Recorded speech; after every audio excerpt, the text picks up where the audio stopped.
కక్షపూరితంగా పెద్దిరెడ్డి రామచంద్రారెడ్డి కుటుంబాన్ని ఇబ్బంది పెట్టే కుట్ర జరుగుతోందని వైసీపీ నేత గుడివాడ అమర్నాథ్ ఆరోపించారు. రాష్ట్రంలో కూటమి ప్రభుత్వం అధికారంలోకి వచ్చిన తర్వాత వైసీపీ నేతలపై బురద జల్లే ప్రయత్నం చేస్తోందని ఆయన మండిపడ్డారు.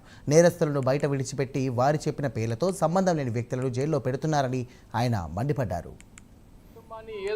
మా సీనియర్ పార్లమెంట్ సభ్యులైనటువంటి మిథున్ రెడ్డి గారిని అక్రమంగా పెట్టినటువంటిది ఒక ఫ్యాబ్రికేటెడ్ కేసులో దాదాపు 65 పైచిలకు రోజులుగా సెంట్రల్ జైల్లో, రాజమండ్రి సెంట్రల్ జైల్లో వారిని రిమాండ్లో పెట్టినటువంటి విషయం మీ అందరూ కూడా చూస్తూ ఉన్నారు.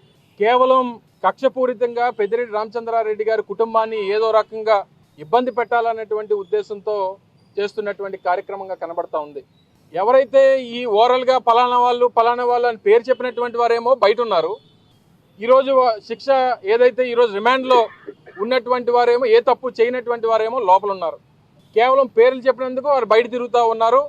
ఈరోజు అధికారంలో ఉన్నటువంటి పార్టీ వారి కొమ్ము కాస్తా ఉంది. అన్ని రకాలుగా కూడా వారు ఈరోజు బయట తిరిగేటువంటి అవకాశం, వారు స్వేచ్ఛగా వారికి చెప్పినట్టు ఎవరో 4 పేర్లు చెప్పేస్తే, ఒక గుడివాడ అమర్నాథ్ పేరో లేకపోతే ఇంకొకరి పేరో చెప్పేస్తే మేము బయట తిరగొచ్చాను అంటే ఏదో సాక్ష్యం చెప్పించేయడం, వాళ్ళు ఇచ్చినటువంటి స్టేట్మెంట్ ఆధారంగానే మాలాంటి వాళ్ళందరినీ అరెస్టులు చేసేయడం.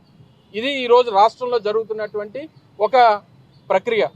మా సీనియర్ పార్లమెంట్ సభ్యులైనటువంటి మిథున్ రెడ్డి గారిని అక్రమంగా పెట్టినటువంటిది ఒక ఫ్యాబ్రికేటెడ్ కేసులో దాదాపు 65 పైచిలకు రోజులుగా సెంట్రల్ జైల్లో, రాజమండ్రి సెంట్రల్ జైల్లో వారిని రిమాండ్లో పెట్టినటువంటి విషయం మీ అందరూ కూడా చూస్తూ ఉన్నారు.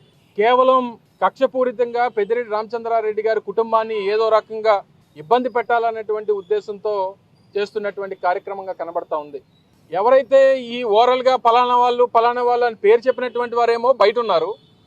ఈరోజు శిక్ష ఏదైతే కాకినాడ